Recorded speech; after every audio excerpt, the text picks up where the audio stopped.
Moving on, our next keynote speaker is Mr. Abbas Kudrati, the Chief Cybersecurity Office, Microsoft Asia, and will be joining us very shortly and talking to us about Rethink cybersecurity and compliance for a post-pandemic world. That is our next topic. Mr. Abbas Kudrati from Microsoft Asia will be talking to us, and there it is.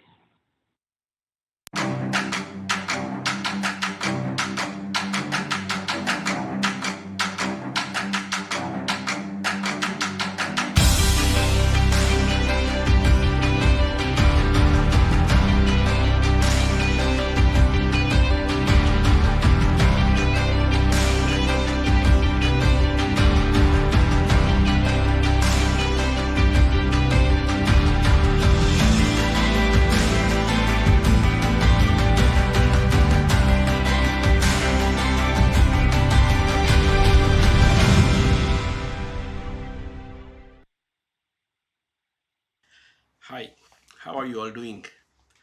Thank you for joining me today. And first of all, let me begin by saying that I hope you and your family members are safe and healthy. We got a robust agenda, so let's dive in right in the topic. Microsoft CEO Satya Nadella recently said, "We have seen 2 years worth of digital transformation in 2 months."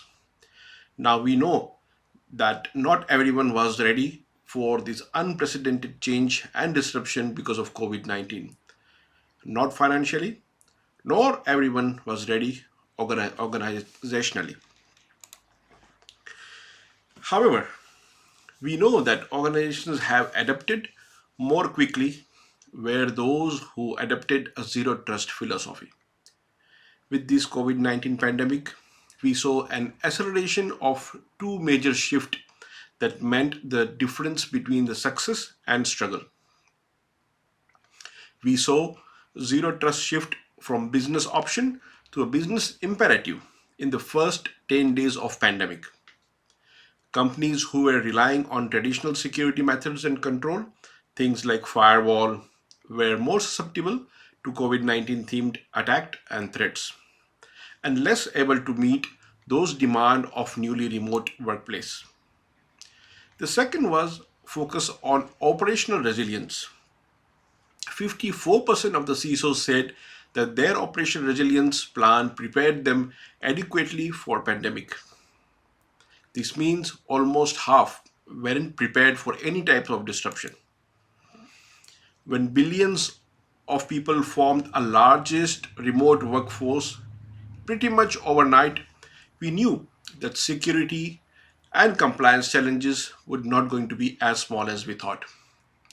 If anything, this pandemic is helping push our technology industry to forge ahead as securing access to the data digitally it becomes more and more crucial. Looking at these examples, it is easy to understand the increased role of artificial intelligence will play into our future. When you consider 175 zettabyte of data which will be created by 2025, data must remain an as an increase of asset, which means an increase in cyber risk as well. It is that simple and straightforward. The amount of data being created, shared, stored online will only continue to grow as we move ahead. From personal and financial information to corporate information to protection of data and cybersecurity, multinational organizations can be are or will be more accountable for meeting those dozens of regulations and compliant requirements across the world. Now, failure to do so, a single compliance failure can result into hefty fines and damages reputation. And we have seen those examples in case of GDPR and many other regulatory, especially focusing on privacy side of it. Remember what I said earlier? Not everyone is ready financially or organizationally for this particular pandemic. That means many of our organizations are still trying to catch up the game. with 42% of organizations saying that workforce will continue to remote work even after the pandemic is over, which means that we have to future proof the data risk, which will remain the main key differentiator between the success and the struggle. Strengthening our security postures, beginning by adopting the zero trust philosophy, that's going to be one of the key imperatives. And zero trust security architecture is going to rapidly become more of an industry standard. We have seen the development with NIST framework talking about zero trust. We have seen the development with Open Group, and more vendors are talking about zero trust becoming more of a imperative of that. So if you talk about one step ahead, one step back in terms of what is zero trust about. So zero trust relies upon the three key principles. First one being explicitly verify, or we call it verify explicitly. Second one is using of least privilege by allowing a limited access to your app privilege users. And third, we can assume breach.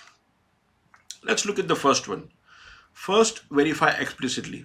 So rather than trusting users or a device implicitly because they are on your corporate network and within the behind the firewall of your company or been VPN into, it is more critical to assume that zero trust and verify each transaction explicitly.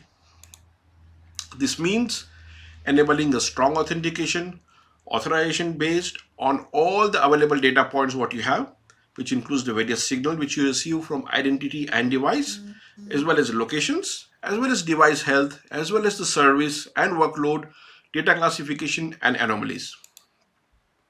Second one being use of least privilege. In this case, we have to provide access to our people based on need to know, need to do basis principle, or in other word, we also call it a role based access control, and provide them access as long as only they need it and for a specific task at their hand.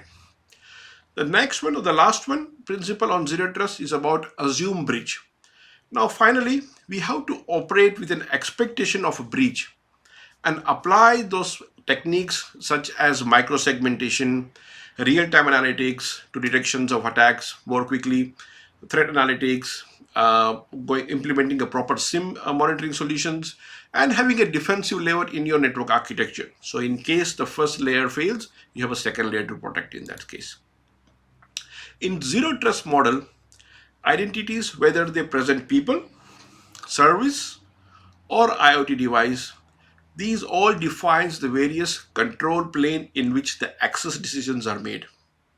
That's why having a strong identity is critical. First step within the success of your zero trust security approach. Being a zero trust organization means pervasive use of multi-factor authentication, which we all know, which almost prevents to 99% of the credential theft if you have a good multi-factor authentication policy in place or controls in place. And other intelligent authentication method as well, using a FIDO key or a UB key or many other method that can make access to the application in your premises much more easier and more secure than the traditional passwords. Now, identity is both the foundation of the zero trust as well as it also act as a catalyst for your digital transformation. It automatically blocks attacks through adaptive security policies, and it also lets your people work whenever and wherever they want by using their favorite devices and application. You get a choice of devices as well in that.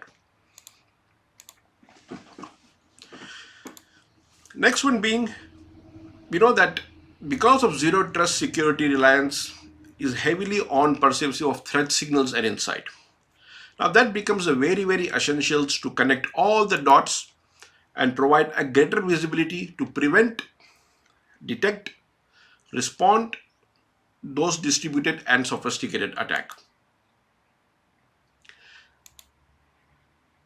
As security threats become more daunting, many organizations now remain in a remote work environment, and global organizations must reach a state where their core or cooperation or core operations and services will not be disrupted by any unexpected global changes. That becomes really imperative today. While speaking with many of our customers globally, we know that they are not only fully prepared to withstand any such major cyber event. Operational resilience cannot be achieved without the true commitment to investment of cyber resiliency. And operational resiliency is the ability to sustain your business operation in the event of any major event, including a cyber attack. As I mentioned above, it's about the people first, process second, and the last is the technology. While the majority of the firms have a disaster recovery plan on the paper, nearly quarter have never tested the plan, and only 42% of the global executives are confident that their organization could recover from any major cyber event without any affecting their business. Organization must have a cyber recovery plan. Imagine, if you will, the impact of your organization to never plan and prepare for a natural disaster. A cyber event is exactly the same. The same rule should apply here to prepare, response, and to recover. We should all consider it negligence if we do not have a cyber recovery plan in place. An investment in cyber resiliency include combination of people, process, and technology to achieve those better cyber resiliency and ultimately an operational resiliency. To do so, we have to turn MFA 100% of the employee 100% of the time. As I mentioned, with the zero trust using multi-factor authentication blocks 99% of the account hack. Every person within your corporate network access, including full-time employee, consultant, contractor, third-party employees, should be regularly trained to develop those cyber resiliency mindset. They should adhere to a set of IT security policies around identity-based access control, but they should also be alerting IT for any suspicious event and infection as soon as they detect or they identify within their machines. Train your team on the importance of multi-factor authentication. How to recognize those phishing attempts. That's really important as a part of your security awareness. Develop and implement a mature patching program. Let me be clear here. You will need a mature patching program that includes inventory cost, inventory asset control, containment, and isolation of device that cannot be patched. You need to think about the technical debt point of view as well. To maintain cyber resiliency, you should be regularly evaluating those risk threshold and its ability to operationally execute the processes through a combination of human effort, technology product, services, and the various processes what you have. Now, ability to do something as simple as restoring from a recent backup will be tested in every ransomware attack, and many organizations will fail this test. Not because they are not backing up their system, but because they haven't tested the quality of their backup procedures and practice because of the cyber event or during the cyber event. Operational resiliency guideline call for a demonstrating that you have correct concrete measures in place to deliver resilient services and that both incident management and contingency plans are being tested. Cloud technologies help. Cloud technologies help organizations develop a comprehensive cyber resiliency strategy, such as a part of a holistic approach of your organization as a part of your operation resiliency. And also it makes preparing for a wide range of contingency less complicated due to its scalability. Now we have seen an increased privacy concerns and development of various national level cybersecurity strategy across Asia. To start with, we have seen that Philippines, Bangkok, and India, they all have come up with their own version of GDPR or a privacy policy called PDPA or PDP. That means that data security and data privacy, it is utmost important for this country. We've also seen last month in Australia, where I am based, our PM has announced that they're going to create a position called cyber security minister. We had this position a couple of years back, which was removed, but now it's going to come back within the country. And that position is going to overlook the national level cybersecurity strategy which Australia has. We have also seen that there is a formation of National Cybersecurity Strategy 2020 by Indian government as well. And Microsoft as a vendor is working with a number of such countries with regulatory board, including national level organizations in Philippines, Bangkok, and India, and provide number of recommendations. And hand in hand, we partner with those countries in successfully implementing those strategy. Microsoft has shared their concerns and their knowledge sharing in terms of recommendation on how they can implement those strategy within the company, how they can do public private partnership as such, by adapting the more emerging technologies, by using of AI, by artificial intelligence, by using of machine learning, by sharing those threat intel. All those things initiatives are there. There is a bit of a synergy and a flexibility that's there, which we are bringing together in terms of innovation, in terms of data protection, with more of a balanced approach. For example, using of a hybrid cloud, using of an integrated security tool adoptions. There are numbers of initiatives which Microsoft is working on that. As we look at the future of digital transformation, will be the key driver for cybersecurity, as we have seen in the last slide in terms of national level cybersecurity strategies are being developed. Data is an asset. That is why we have those privacy bills and privacy laws are been created, including in India, Bangkok, Philippines, and in Australia as well. An increase of data means an increase of an asset, which means an increase of a cyber risk. It is as simple as that. In a supply chain attack, adversaries attacks your organization to gain access to those data and application that will allow them to tamper with the product or services before they reach to your intended destination. Securing those administrative accounts is as critical as important for protecting your company resources. Artificial intelligence and machine learning, as I discussed before, will be deployed to help people focus on the right problem in a more of a modern workplace. We want to reduce that alert fatigue for your security operation team by automating as much as possible. People will continue to be a necessary part of your cyber defense work. You cannot eliminate people just by using AI and ML. They still will be required and they are the critical workforce for you. Only thing is AI and ML can reduce the noise so that these people can focus on responding to more complex threats as well as trying to uncover what humans behind those attacks are planning as a next step. 5G, as an example, promises an unleash of new capabilities with the billions of connected and IoT devices that will lay the foundation of a smarter cities, industrial automation, transformation of key services across the sector, and to shape those quality of the citizens of the life. The implementation of these 5G will enhance the bandwidth and reduce the latency within the device. For IoT users, this will be introduction of a new options for many critical applications. Cryptography. To touch upon cryptography, it is a science of protecting the information. We need to start using those quantum resilient algorithm to protect our information today from being broken into future, as well as to create the new ways to protect the data and communications to combat those threat posed by those large scale universal quantum computer.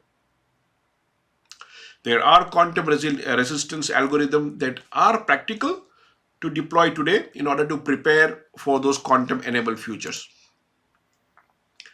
The rapid adoption of data technologies, including the AI and cloud-based technologies, cloud-based storage, have made data risk a pervasive concern. Strong data management and a thorough understanding of a related risk are as critical to mitigate and manage the trust within the data, both from an organization point of view as well as externally. And by that, strengthening your security postures with a zero trust, understanding that cyber resiliency best practices actually helps enhance business continuity, and examining the business priority and trends that we look past the pandemic. You will help future proof data risk past the pandemic in this time of unprecedented change and unprecedented opportunity. Thank you, and I wish you good luck for the upcoming sessions.